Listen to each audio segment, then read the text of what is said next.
Waalaikumsalam warahmatullahi wabarakatuh. Alhamdulillahirabbil alamin wassalatu wassalamu ala asrofil anbiya'i wal mursalin wa ala alihi washabihi ajmain. Asyhadu an la ilaha illallah wahdahu la syarikalah wa asyhadu anna Muhammadan abduhu wa rasuluh. Puji syukur kepada Allah Subhanahu wa taala yang pada malam hari ini telah memberikan kita nikmat sehat, nikmat iman, yang salawat dan salam tak lupa kita selalu sanjungkan kepada junjungan kita Nabi besar Muhammad Sallallahu Alaihi Wasallam. Mudah-mudahan kita semua bisa mengikuti perintah dan sunnah-sunnahnya, dan insya Allah pada malam hari ini kita meneruskan kajian kita, yakni kajian hadis arba'in, hadis yang ke-18 Ustaz ya, insya Allah. 18 Mudah-mudahan kita selalu istiqomah, diberikan kekuatan iman untuk selalu istiqomah, karena keistiqomahan itu berat. Saya selalu berdoa berikan keistiqomahan, karena keistiqomahan itu memang berat adanya. Dan insya Allah apa yang kita canangkan akan berlanjut terus sampai kita diberikan kekuatan batas akhir, insya Allah bisa menyelesaikan untuk kajian kita hadis arba'in yang 43 ini. Dan sebelum kita mulai, marilah kita bacakan suratul Fatihah bersama-sama. Kita meminta kepada Allah dengan bacaan suratul Fatihah kita. Mudah-mudahan teman-teman kita yang sudah mendahului kita dipanggil di sisi Allah, dan teman-teman kita yang sekarang masih sakit atau mungkin tidak bisa mengikuti kajian ini dalam kesibukannya, mudah-mudahan diberikan kesempatan, diberikan waktu, hidayah, sehingga bisa tetap silaturahim di kajian kita di silaturahim Haji 2016. Illa hadinas suratul Fatihah. Al-Fatihah. A'udzu billahi minasyaitonir rajim. Bismillahirrahmanirrahim. Alhamdulillahi rabbil alamin arrahmanir rahim maliki yaumiddin iyyaka na'budu wa iyyaka nasta'in ihdinas siratal mustaqim siratal ladzina an'amta 'alaihim ghairil maghdubi 'alaihim waladdallin amin. Terima kasih. Mudah-mudahan apa yang kita niatkan, kita harapkan, kita munajatkan kepada Allah, diterima oleh Allah Subhanahu wa taala. Dan marilah kita akan lanjutkan kajian kita, dan untuk Ustaz tafadhol.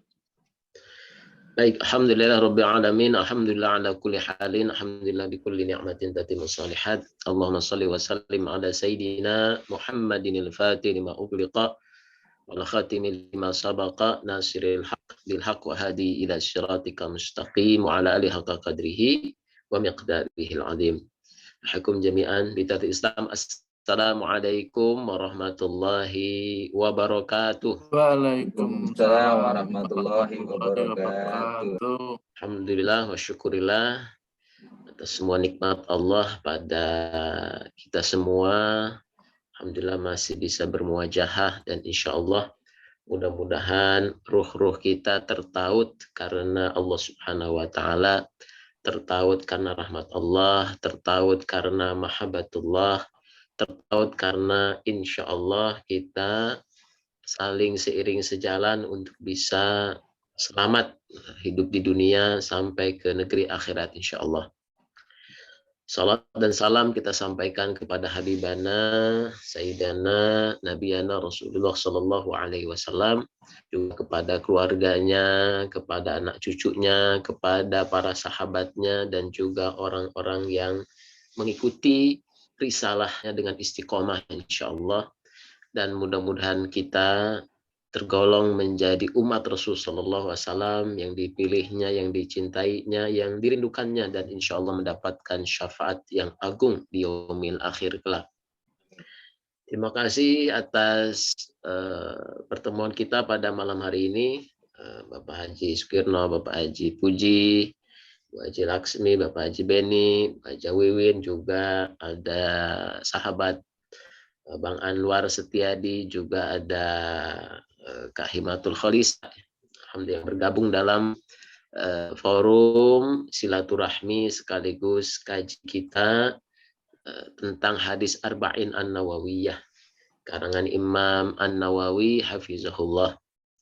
Insya Allah kita menanjak pada hadis yang ke-18. Bapak Ibu semua, Mari kita sama-sama luruskan niat kita hanya karena Allah Subhanahu wa taala, dan mari kita sama-sama membaca bersama hadis yang ke-18. Mohon izin Pak Beni untuk dijadikan host supaya bisa share screen. Atau Pak Puji, link Zoom-nya. Pak Beni. Sudah bisa Pak Ustadz? Oh sudah ya, baik, jazakumullah khair.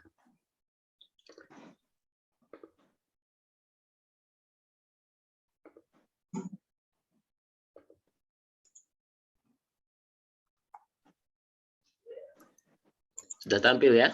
Sudah. Ya, Ustadz. Baik.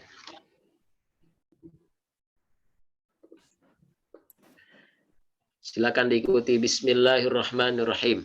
Bismillahirrahmanirrahim.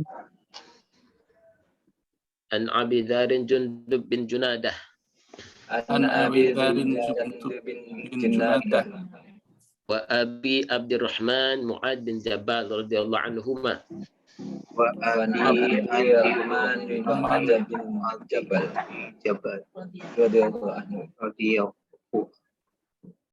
An Rasulillahi sallallahu alaihi wasallam.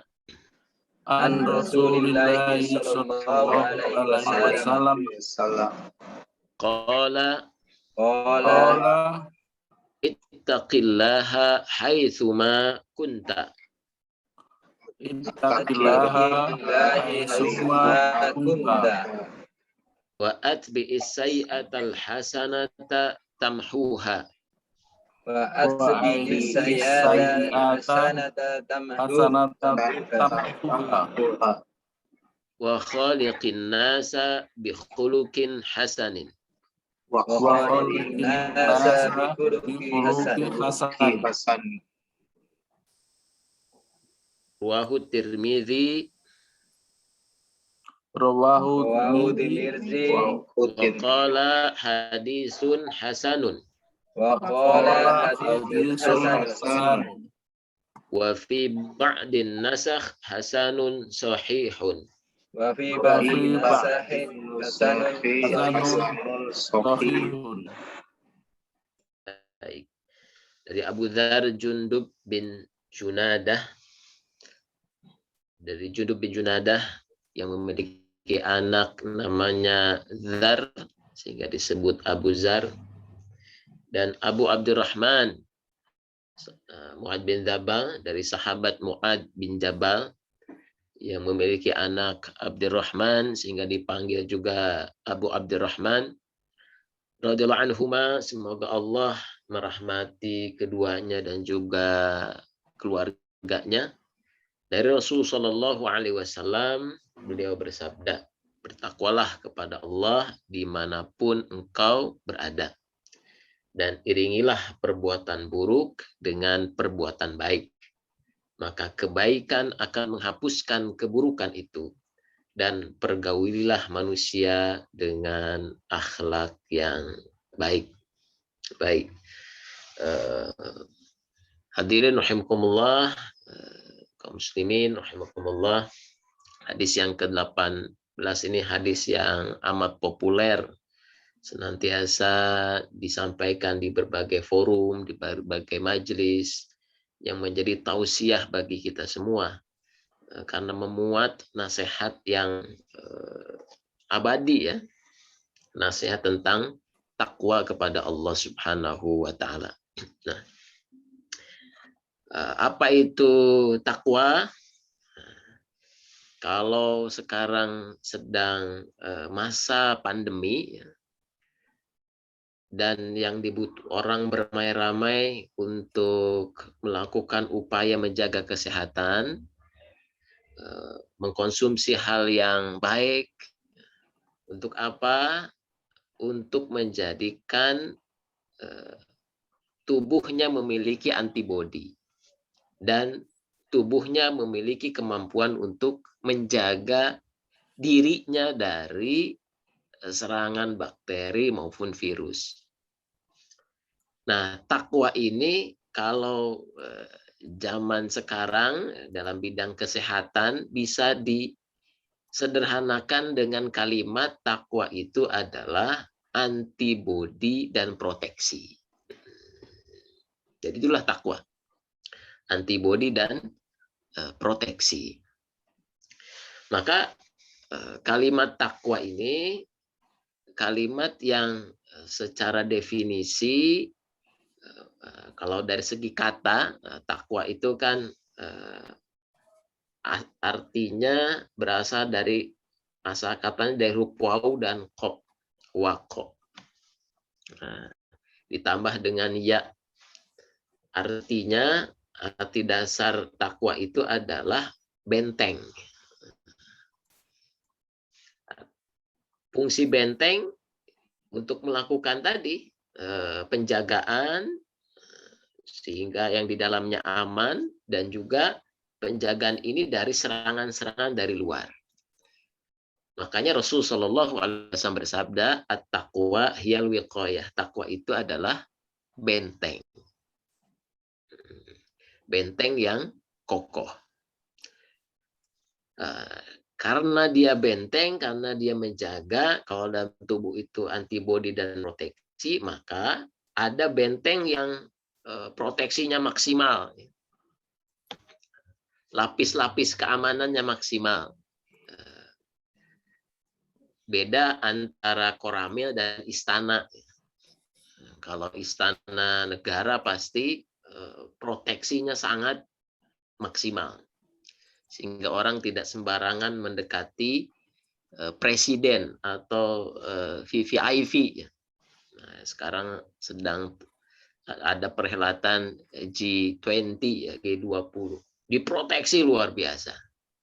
Jumat kemarin mau olahraga ke GBK, steril ya. Sehari sebelumnya steril sampai jam 12. Itu makna takwa, melakukan satu proses penjagaan maksimal. Maka ada orang yang penjagaan dirinya maksimal. Ada yang kendor, ada yang lemah, bahkan ada yang tidak melakukan penjagaan dirinya. Itulah makna takwa. At-taqwa hiyal wiqayah. Takwa adalah benteng. Lalu di mana tempat takwa? Rasul sallallahu alaihi wasallam menyampaikan at-taqwa hahuna. Beliau menunjuk dada sebelah kiri. At-taqwa hahuna, at-taqwa hahuna. Beliau menyampaikan 3 kali. Takwa itu ada di dadamu, di dalam dirimu, ada di dalam dirimu, ada di dalam dirimu. Jadi takwa adalah bentuk dari buah dari keimanan kepada Allah, sehingga melahirkan sikap waspada, sikap hati-hati terhadap kehidupan yang ia jalani setiap hari. Maka ketika Umar bin Khattab radhiyallahu an ditanya, wahai Umar, apa itu takwa? Umar menjawabnya dengan satu perumpamaan, jika engkau berjalan di satu padang yang penuh dengan onak dan duri, bagaimana engkau melewati itu? Sahabat ini menjawab, tentu aku akan melewatinya dengan kehati-hatian supaya aku tidak menginjak duri atau duri tidak melukai aku. Lalu Umar bin Khattab menyampaikan, itulah takwa. Ketika engkau waspada, ketika engkau hati-hati, engkau berjalan betul-betul tidak mau terkena sesuatu yang menyakitimu, dan itulah takwa, kemampuan untuk sadar, waspada, memproteksi diri, menjaga diri. Tentu menjaga dirinya dari apa? Makanya dalam mimbar-mimbar Jumat senantiasa disampaikan wasiat takwa yang menjadi rukunnya dan tidak sah Jumat apabila tidak diwasiatkan takwa. Takwa adalah menjaga diri dari hal-hal yang diharamkan oleh Allah Subhanahu wa taala dan melakukan apa yang Allah perintahkan. Jadi apa yang dijaga oleh orang yang bertakwa? Satu, dia fokus kepada ketaatan. Dia fokus pada taat, dia fokus pada baik. Jadi pikirannya setiap hari taat dan pada kebaikan. Bentuk sederhananya dari orang takwa itu, apa ketaatan yang paling perlu dijaga sebagai muslim waktu sholat? Maka orang takwa itu pasti punya kewaspadaan, kesadaran untuk ngejaga waktu sholat. Ada orang yang lalai dengan sholatnya, biasa-biasa aja. Ada orang yang lewat sholatnya, biasa-biasa aja. Orang nunda sholatnya, biasa aja. Orang nunda sholat, biasa aja. Tapi orang yang takwa itu mesti sebelum datang waktu sholat, dia pasti ngejaga, berapa menit lagi waktu isya ya? Berapa menit lagi waktu maghrib ya? Berapa menit lagi waktu subuh? Dia selalu menghitung hari-harinya dengan waktu sholat. Kenapa? Karena itulah kewaspadaan, kehati-hatian dia untuk menjaga ketaatannya kepada Allah Subhanahu wa Ta'ala. Itu dalam konteks sholat. Dan juga ketaatan yang lain. Tentu siang malam 24 jam. Berikutnya yang orang takwa waspadai adalah dia khawatir dirinya melakukan pelanggaran, melakukan dosa, melakukan maksiat. Maka dia hati-hati betul. Maka karena bentuk kehati-hatian kewaspadaannya, maka orang takwa itu mesti tertrigger dalam dirinya untuk mencari ilmu. Orang yang baru hijrah, tadinya dia cuek dengan halal dan haram. Dia nggak peduli terhadap tuntunan agama. Dia tidak tertarik ikut majelis. Kenapa? Karena takwa belum muncul pada dirinya. Sikap takwa belum muncul. Tapi ketika takwa itu muncul seiring dengan bertumbuhnya iman, maka orang itu akan browsing, akan cari, akan dengar, akan datang ke majelis ilmu. Kenapa? Bagi dia penting untuk mengetahui apa yang diinginkan Allah. Ketaatan apa yang disukai Allah, dicintai Allah. Dan apa yang tidak disukai Allah, apa yang dilarang Allah. Dan dia perlu tahu itu. Ketika dia tahu apa yang diperintahkan berupa ketaatan, dan dia tahu apa yang dilarang oleh Allah, itulah yang menjadi ukuran-ukuran dalam menjalani hidupnya. 24 jam, siang dan malam. Dan ini yang akan ia jaga terus-menerus supaya dirinya 24 jam siang malam tidak terjerumus kepada dosa dan maksiat, dan pada yang sama dia senantiasa taat. Maka Bapak Ibu semua, manusia itu kan cuma ada 4 kondisi. 1, kondisi taat. Itu dijaga. Kalau nggak taat, dia maksiat. Itu yang terjadi. Kalau nggak taat, dia maksiat. Berikutnya yang ketiga, dia ada dalam kondisi dapat nikmat. Maka dia bersyukur karena setiap hari limpahan nikmat Allah itu selalu meliputi orang ini. Kalau nggak ada dapat nikmat, dia dapat ujian, musibah. Kalau nggak sehat, ya sakit. Dan orang yang bertakwa betul-betul menjaga setiap kondisi ini senantiasa tadi ada dalam taat, menjauhi maksiat, ada dalam syukur kepada Allah, dan juga ada dalam kondisi dia bersabar dengan apapun yang menimpa dirinya. Maka Rasulullah SAW menyampaikan dalam hadis yang lain, takwa itu ra'su kullu umur. Takwa itu kumpulan semua kebaikan ada di takwa. Hidup yang waspada, hidup yang hati-hati. Sehingga Abu Bakar As-Siddiq menyampaikan, sampai-sampai orang bertakwa itu makan halal saja dia persedikit karena khawatir jatuh kepada yang haram. Sehingga output dari orang takwa ini biasanya dia menjadi orang yang waro. Dia orang yang waro, menjaga diri dari sesuatu yang syubhat. Dia waro betul. Akhirnya orang takwa itu akhirnya jadi zuhud. Dia fokusnya kepada dirinya. Dia aman, supaya aman dirinya. Dia tidak mau sesuatu yang berlebihan. Kenapa? Karena khawatir terjumus kepada hal yang haram atau Dia khawatir apa yang ia lakukan melupakan dia kepada tujuan akhirat, membuat dia jadi susah taatnya. Itu yang dilakukan oleh orang bertakwa. Jadi semua orientasinya mesti orientasi ini bisa nyelamatin saya di akhirat atau enggak. Maka dia pilih apapun saja kaitannya dengan akhirat. Milih rumah, ya mesti dekat. Dia lihat masjid, ada masjid enggak? Masjidnya jauh atau dekat. Kenapa? Karena bagi dia ketaatan itu yang utama dalam hidup ini. Menjaga apa yang Allah sukai, apa yang Allah inginkan. Dalam rumah tangga, dalam berbisnis, dalam berusaha, segala apapun ia inginkan senantiasa ada dalam tuntunan Allah dan Rasulullah SAW. Nah, dimanapun ia berada, ittaqullaha haitsuma kunta.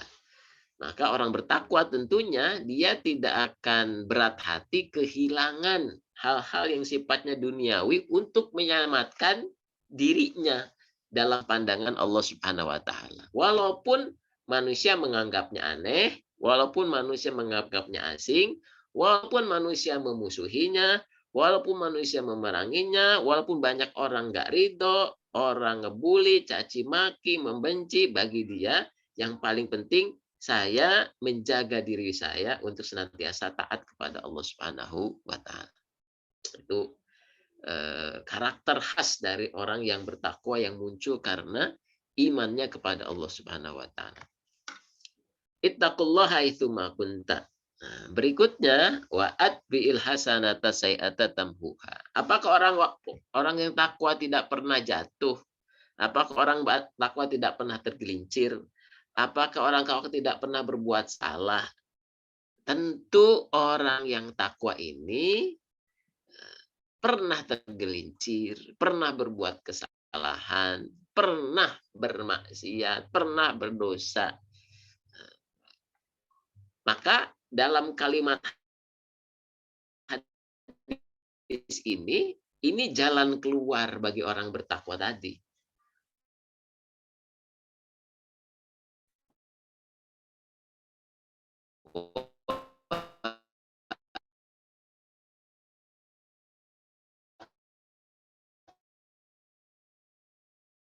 Atbi'is sayyi'ata hasan. Kan setiap hari itu ada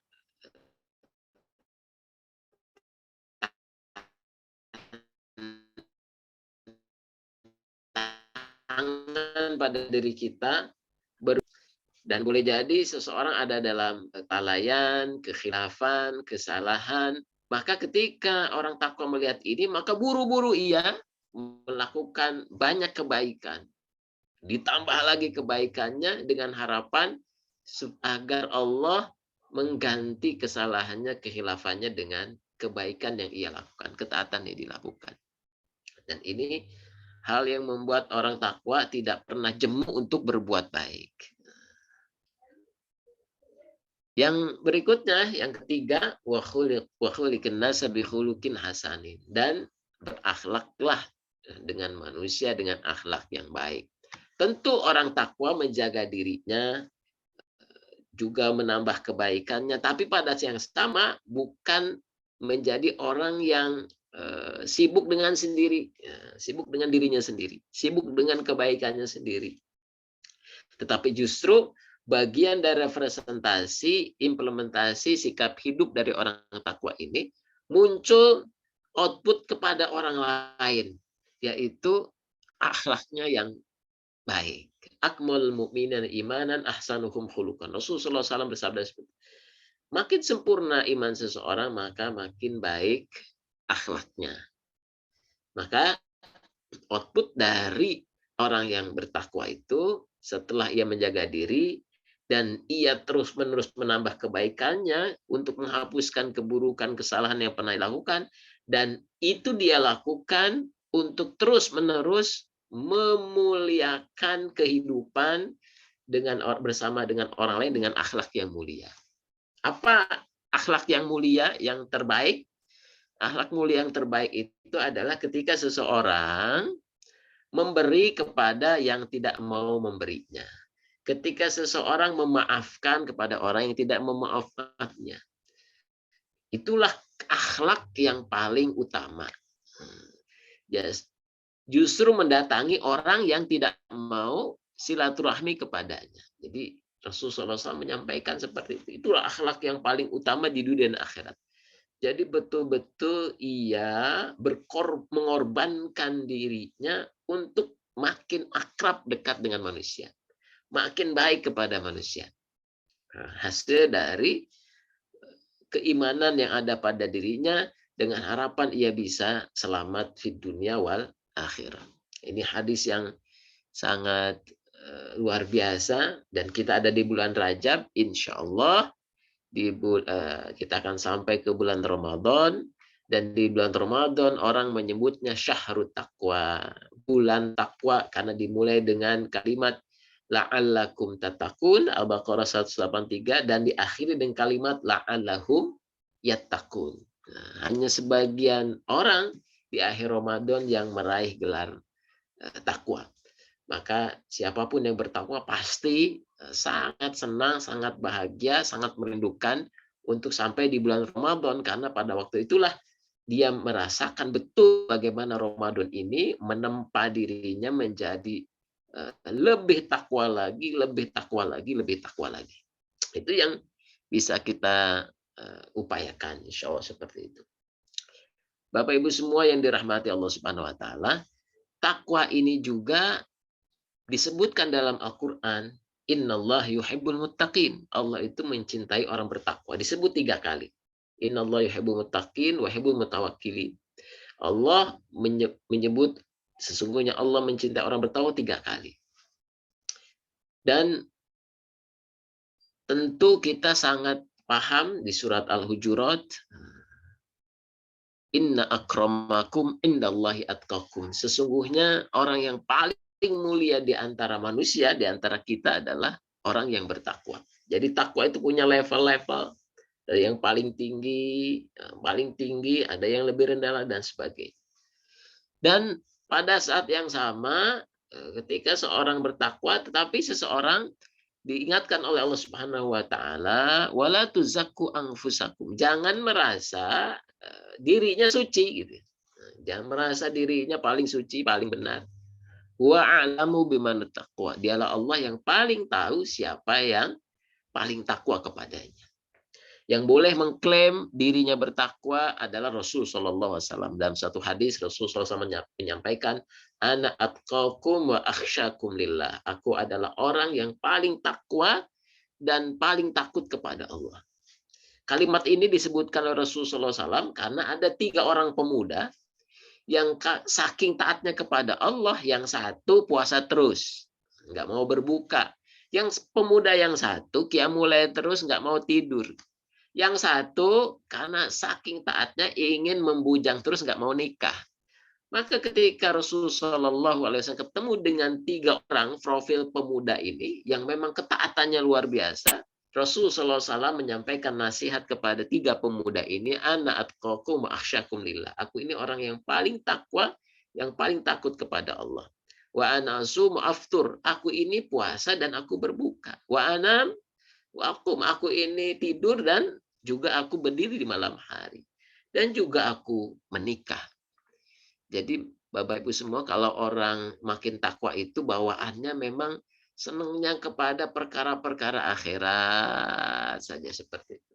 Boleh jadi yang di pesantren nih, saya perhatikan nih, orang yang di pesantren itu, ada orang yang hidup di pesantren itu lebih dari 40 tahun di pesantren, nggak mau keluar-keluar pesantren. Karena bagi dia udah nikmat hidupnya, tiap hari dia ngaji. Kalau nggak dia ngaji, dia memberikan pengajian kepada para santri terus. Bagian nikmat, dia terjaga dirinya dan sebagainya. Hidup di lingkungan yang terbaik sehingga nggak mau keluar dari pesantrennya. Ada yang memilih seperti itu, dia di situ, nikah di situ, memiliki anak di situ, berkhidmat di situ, sampai akhir usianya. Hidup dalam lingkungan yang terjaga dan ia menjaga dirinya. Karena khawatir terjerumus kepada sesuatu yang tidak disukai Allah, tidak disukai Rasulullah SAW. Sehingga Bapak Ibu semua, mudah-mudahan kita semua tergolong, digolongkan menjadi ahlu takwa. Dan yang paling beruntung dari golongan orang takwa siapa? Adalah orang yang Rasulullah sampaikan, orang yang tidak terkenal, kalau datang tidak pernah tidak dilihat orang, pergi pun nggak dicari. Tetapi hatinya atqiya, hatinya hati orang yang bertakwa, yang paling bersih, yang paling lapang, tapi nggak dikenal di kalangan manusia. Saking menjaga dirinya, Masya Allah. Inilah orang takwa yang Allah jaga, Allah sembunyikan. Maka Bapak Ibu semua yang dirahmati Allah Subhanahu wa taala, dalam Al-Qur'an takwa ini Masya Allah ratusan ayat yang berbicara terkait dengan orang yang bertakwa. Ketika orang menjaga dirinya untuk taat kepada Allah, balasannya Allah lah yang akan menjaga orang yang takwa itu. Maka di dalam Al-Quran, kalau diperhatikan ayat-ayatnya, kalau kita kaji ayat Al-Quran, dari ratusan terkait dengan takwa, yang menjadi subjek, yang menjadi pelaku untuk menjaga orang yang bertakwa itu adalah Allah Jalla Jalaluhu.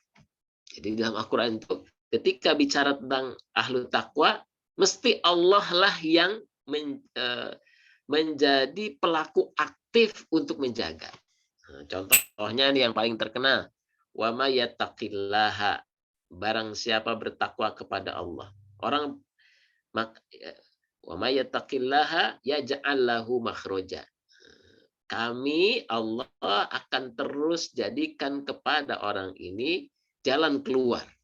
Jadi terus menerus ada jalan keluar. Terus menerus diberikan solusi.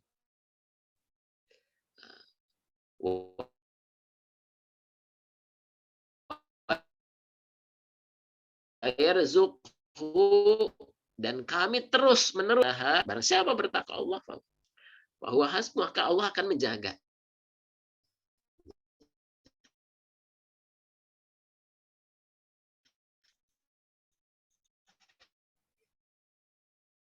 Hilang statusnya. Koneksinya kurang bagus Ustaz ini.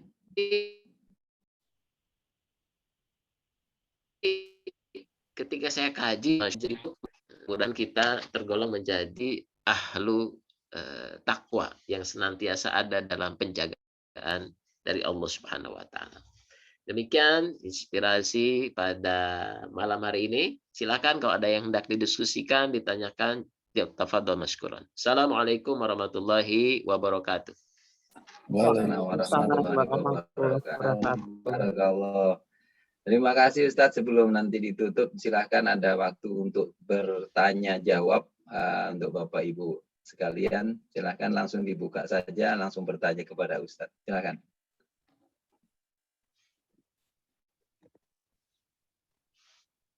Pak Hartono, Pak Puji, Mbak Win, Pak Beni. Silakan. Jadi tadi kalau melihat penjelasan Ustadz kan pertama salah satunya untuk takwa tadi menjaga sholatnya salah satu. Kemudian kehalalan akan asupannya. Yang ketiga adalah berakhlak baik.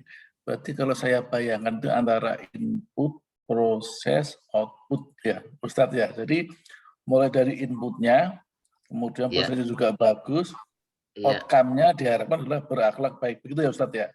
Betul.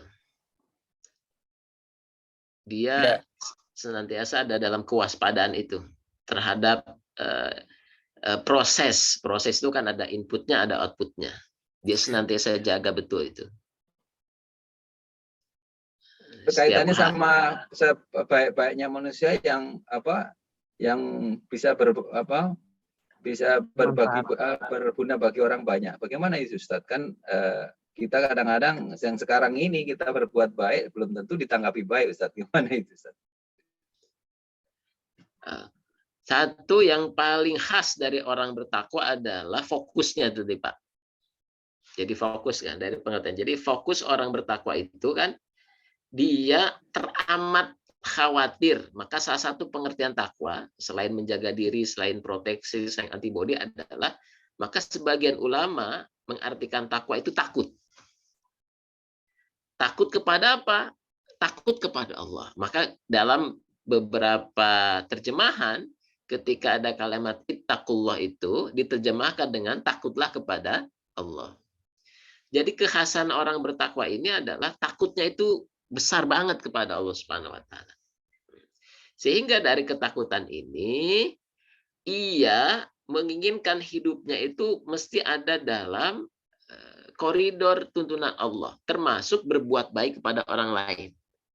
Sehingga tadi Pak Sukirno menyampaikan bagaimana kaitannya dengan dia tidak dapat feedback dari orang lain ketika dia berbuat baik. Nah, orang bertakwa ini, insya Allah dia sudah tidak lagi berpikir feedback itu dari orang lain. Nah, dia makin lama makin memang tidak pernah menggubris, tidak pernah memperhatikan, tidak pernah fokus kepada orang lain. Yang ia fokus kepada, maksudnya feedback tadi ya, baik itu berupa pujian ataupun berupa cacian makian.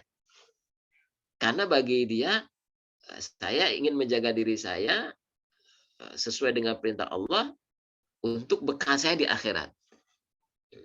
Adapun ketika beramal kepada orang lain, dia sudah lakukan yang terbaik. Ketika dia dapat feedback yang kurang baik dari orang sekelilingnya, orang terdekat sekelilingnya, maka dia tidak menampilkan kemarahan, kekecewaan, kekesalan. Kenapa? Karena akhirnya yang muncul dari sikap tadi ya, dalam dirinya takwa, kepada orang lain, ini yang kita sebut, dia itu tidak melekat kepada sesuatu yang bersifat duniawi. Dia tidak menghilangkan kemelekatan terhadap suaminya. Dia menghilangkan kemelekatan terhadap istrinya, terhadap anaknya, terhadap pekerjaannya, terhadap ilmunya sendiri, terhadap kebaikannya. Jadi dia selalu menjaga jarak untuk tidak melekat dengan itu semua. Sehingga ketika ada silih berganti, dunia itu datang dan pergi, itu tidak terasa mengganggu bagi ahlu takwa. Nah, tentu saya sampaikan, takwa ini kan punya derajat-derajatnya. Sehingga dia berbuat baik, ya memang berbuat baik aja kepada orang. Nah, tentu ada orang yang bertakwa, tapi derajatnya masih, saya udah berbuat baik kok nggak dapat balasan ya, ada selentingan seperti itu. Saya berbuat baik kok nggak dapat feedback yang semestinya. Nah, itu berarti orang yang takwa tadi ada dalam level iman yang sedang turun, sehingga dia kembali kepada sisi manusiawinya, ingin diperhatikan, ingin dapat feedback dan lain sebagainya. Tetapi ketika ia kembali kepada imannya, maka tadi ia tidak terlalu peduli terhadap tadi sesuatu di luar dirinya, karena dia berjarak dengan sesuatu yang sifatnya keduniawian. Dia tidak melekat dengan itu semua. Semata-mata mencari ridho Allah aja gitu Ustaz ya. Betul. Itu dari dalam dirinya. Barakallah. Maka Rasulullah SAW mengatakan at-taqwa hahuna. Takwa itu ada dalam hati. Ya. Karena itulah posisi takwa yang paling utama. Seperti itu. Baik. Mungkin dari yang lain, Mbak Win ada pertanyaan? Pak Beni? Saya komen saja. Tadi kan Ustadz bilang kalau orang bertakwa itu ketika datang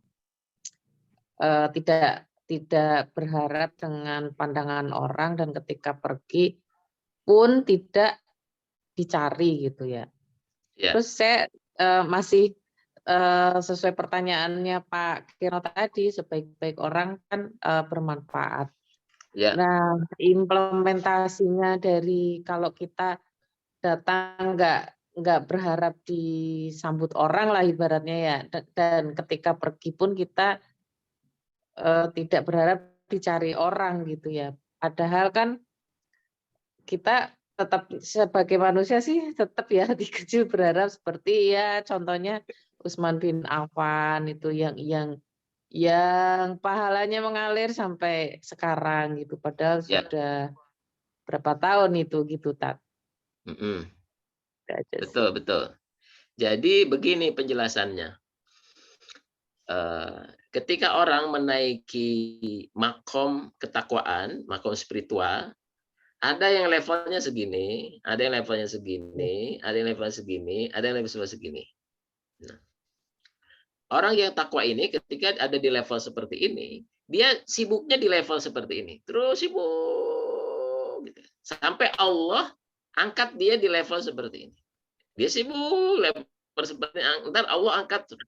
Termasuk juga kedudukan Allah kepada setiap orang. Contoh tadi Utsman bin Affan. Sampai Utsman bin Affan tuh datang kepada Rasulullah. Ya Rasulullah, kalau bisa ganti peran, saya ganti peran nih kan. Ganti peran apa? Karena saya ini ditakdirkan menjadi orang kaya gitu. Bahkan Utsman mengatakan, ya Rasulullah, ganti peran aja kali ya. Saya seperti sahabat itu gitu. Kenapa? Karena Rasulullah mengatakan, wahai Utsman, itulah kedudukan yang Allah tempatkan buat kamu. Jadi ya fokus di situ gitu. Jadi kalau memang kamu didudukan Allah menjadi orang yang dimudahkan rezekinya, orang kaya, ya udah tiap datang tebarin tahu duit, tiap datang alirkan lagi uang, tiap datang alirkan uang. Yang paling penting kamu itu tidak terikat dengan apa yang datang dan juga apa yang hilang ketika kamu berikan kepada orang lain. Artinya kamu jadi keran pipa kebaik rezeki Allah pada kamu. Nah, jadi tetaplah istiqomah di situ. Demikian pula yang lain. Jangan sampai ada dia kedudukannya Abdurrahman bin Auf, dia inginnya seperti Umar bin Khattab, ya nggak bisa. Atau Umar bin Khattab ingin jadi Abu Bakar As-Siddiq, ya nggak bisa. Jadi masing-masing orang itu punya kedudukannya masing-masing. Jadi fokuslah di kedudukannya. Nah inilah yang kadang membuat orang yang kurang takwanya itu melihat kayaknya orang lain lebih enak dibanding saya deh. Nah itu. Atau ingin tuker nasib. Gimana ya kalau saya nasibnya kayaknya lebih enak jadi dia dibanding kondisi saya saat ini. Nah itu persoalan. Kenapa? Karena itu justru bentuk dari ketidaktakwaannya kepada Allah. Kalau orang takwa itu ketika ditempatkan di satu posisi, dia fokus di posisi itu. Sampai Allah memindahkan pada posisi yang lain. Dan posisi tiap kita ini kan beda-beda. Ada yang, mohon maaf, ada yang diduduk Allah jadi istri dengan anak 10, ada yang istri dari ibu 5, kan gitu. Ada yang punya suami modelnya katakanlah dia diuji dengan suami yang tebar pesona, dia diuji dengan suami yang ternyata seperti jadi orang itu punya ujian masing-masing tuh. Nah, kadang ya kan si suami bilang kayaknya enak kalau punya istri seperti itu ya. Nah, atau si istri mengatakan kayaknya enak ya kalau punya suami modelnya kayak gitu, nggak kayak model suami saya sekarang. Kan itu justru menyalahi ketakwaannya kepada Allah. Karena orang takwa itu tidak akan mikir, oh saya dianugerahkan Allah suami seperti ini. Yang penting suami saya ini jadi jalan saya makin takwa kepada Allah. Bukan jadi jalan saya makin ngeluh, bukan jadi jalan saya makin tambah sewot lihat suami, atau sebaliknya membuat istri jadi tambah lihat istri jadi tambah enek, jadi tambah ini. Justru ngelihat istri ini saya harus makin bertakwa dengan istri yang Allah berikan kepada saya. Nah seperti itu modelnya. Karena ada orang takwa itu ya di cerita-cerita para tabiin itu, sampai Gus Baha menyampaikan kan, tahu nggak jalan jadi wali Allah, jalan takwa paling cepat dan paling cepat jadi wali Allah. Apa dia dengarnya? Kata Gus Baha apa katanya? Kata Gus Baha, cara jadi wali Allah yang paling cepat adalah ketika dapat istri bawel, ngeselin, suka marah-marah. Itu insya Allah jalan jadi wali Allah paling cepat. Ada yang mau? Santri mengatakan, nggak mau. Tapi nggak tahu nggak? Itu jalan jadi wali Allah yang cepat. Sama seperti istri dapat suami yang, ya Allah, nih suami ngeselin, nih suami nih susah diajak taat, nih suami ini banyak mau dan sebagainya. Justru boleh jadi itu ketika orang tuh bersabar dengan apa yang Allah dudukan, justru itulah jalan dia naik pada derajat takwa yang lebih cepat. Jadi itu yang saya maksudkan ya.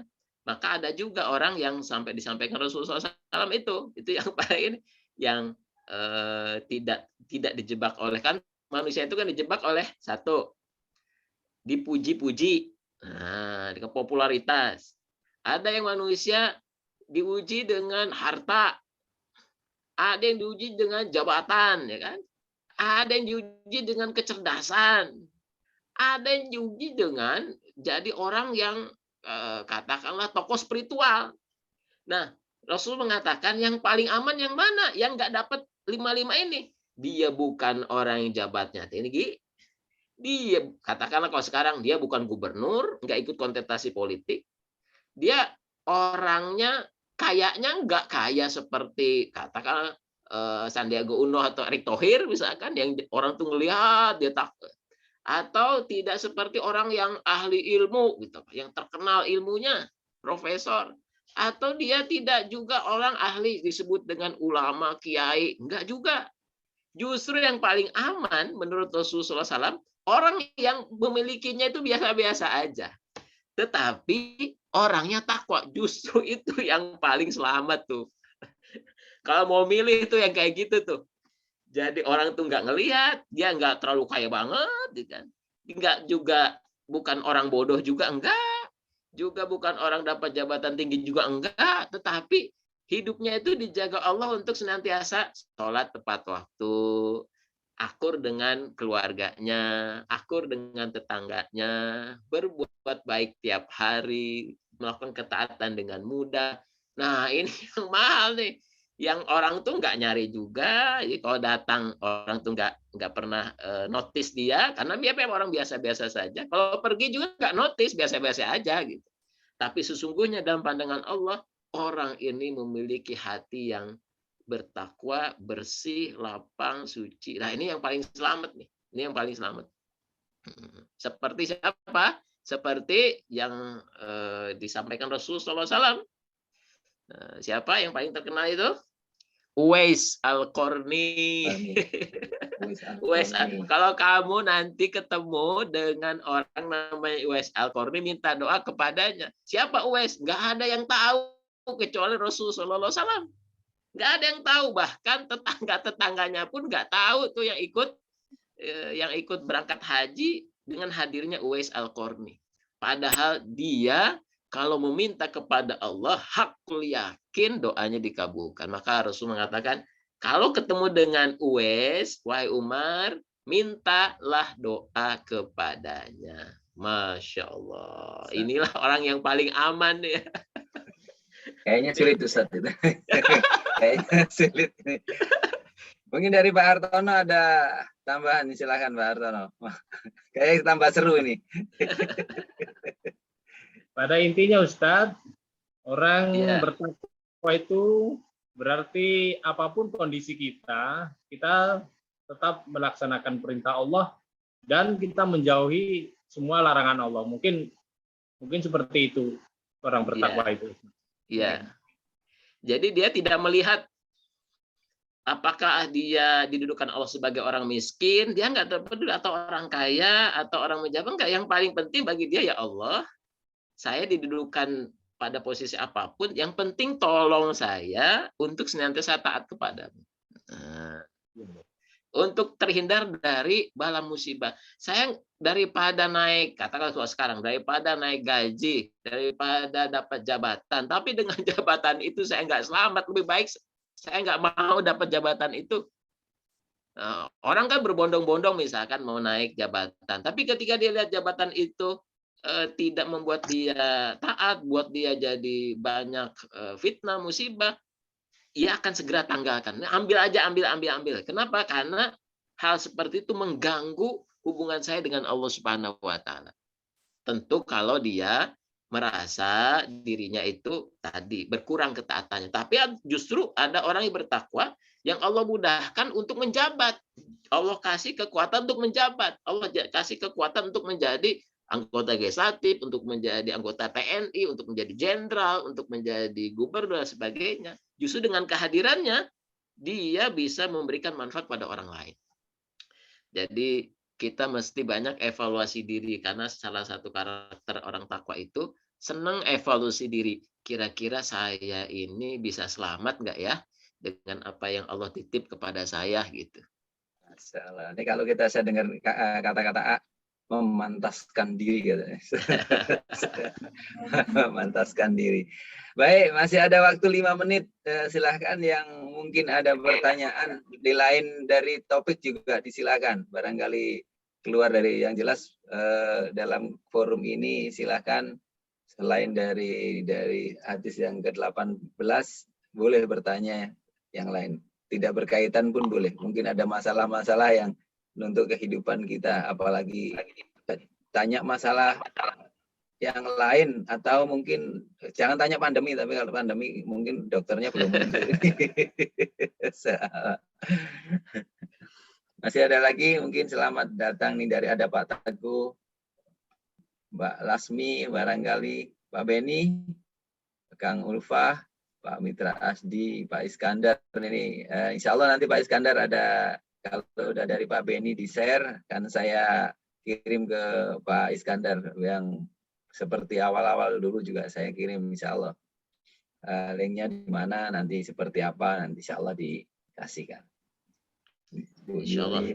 Pak Ustadz, ya, mau tanya aja, bagaimana kalau misalkan ketaatan kita itu justru membuat orang lain nggak nyaman gitu, Ustadz? Menyikapinya gimana ya? Kadang-kadang kita ingin taat ya, jauhi maksiat dan sebagainya, tapi kemudian tadi hubungannya dengan Pak Kirno tadi sih sebetulnya sebaik-baiknya manusia yang bermanfaat untuk orang lain gitu kan. Selain hablum minallah, kita juga hablum minannas dan sebagainya gitu ya. Tapi kadang-kadang ada satu titik di mana kita ingin makin taat, makin takwa dan sebagainya, tapi buat orang lain itu menyikapinya seperti nggak nyaman gitu kan, malah menjauh dan sebagainya. Gimana itu Pak Ustadz ya? Contohnya seperti apa, Pak? Ya, contohnya mungkin kita berada di lingkungan yang memang beragam gitu ya, Pak Ustadz ya. Di lingkungan yang beragam, yang tidak sama dengan kita gitu kan.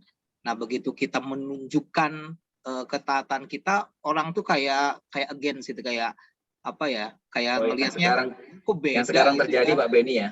Ya. Yang sekarang terjadi Pak Beni ya, kayak misalnya kita mengikuti sunnah, mengikuti sunnah gitu kan, mengikuti Quran, tapi karena di lingkungan kita tidak banyak yang ngerti, ilmunya juga mungkin belum sampai, kita berbuat, padahal kita biasa-biasa saja, tapi orang lain menganggapnya aneh, terus tidak nyaman gitu. Gimana Ustaz?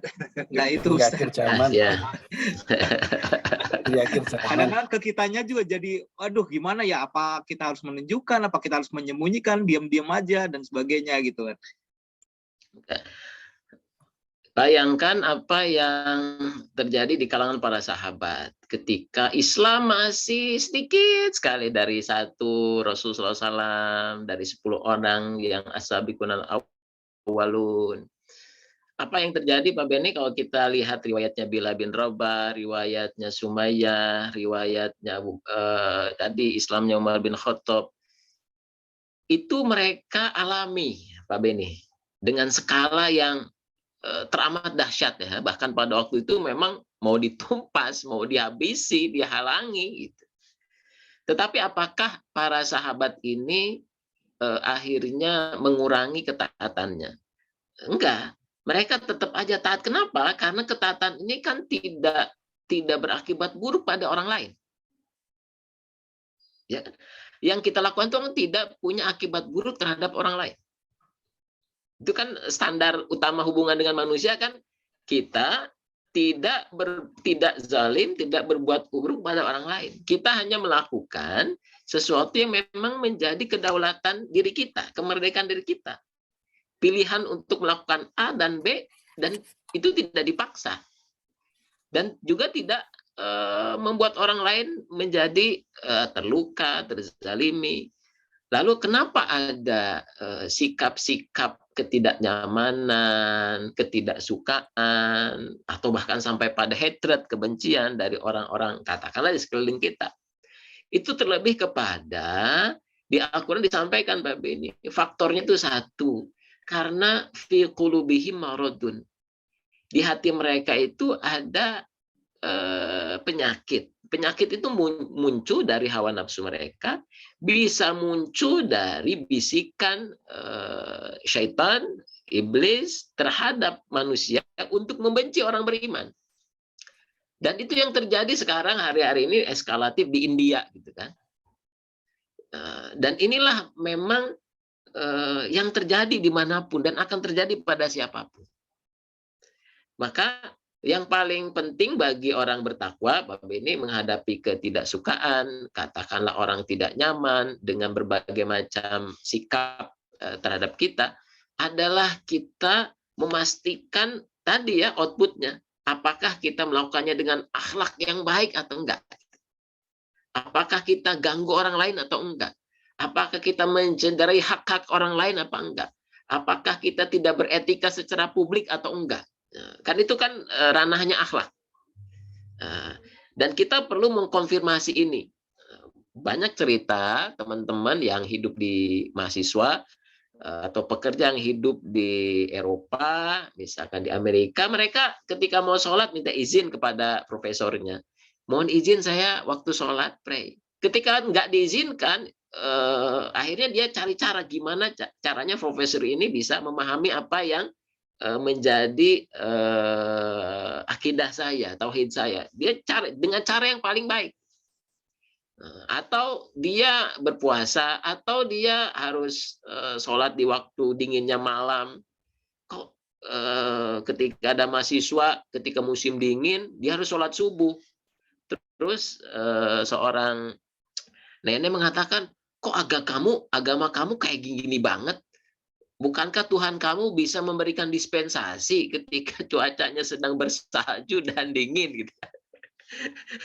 Yang protes itu orang yang dia tinggal di rumahnya itu, memangnya Tuhan kamu ini kejam banget ya? Udah musim dingin, sudah dinginnya luar biasa, kamu tetap sholat gitu di musim dingin ini. Gitu. Dan dia mengatakan, ya inilah cara saya membuktikan kepada Tuhan saya terhadap ketaatan itu. Ada orang memang nggak nyaman dengan katakanlah contohnya sholatnya di musim dingin itu kebangetan banget nih agama nih. Gitu.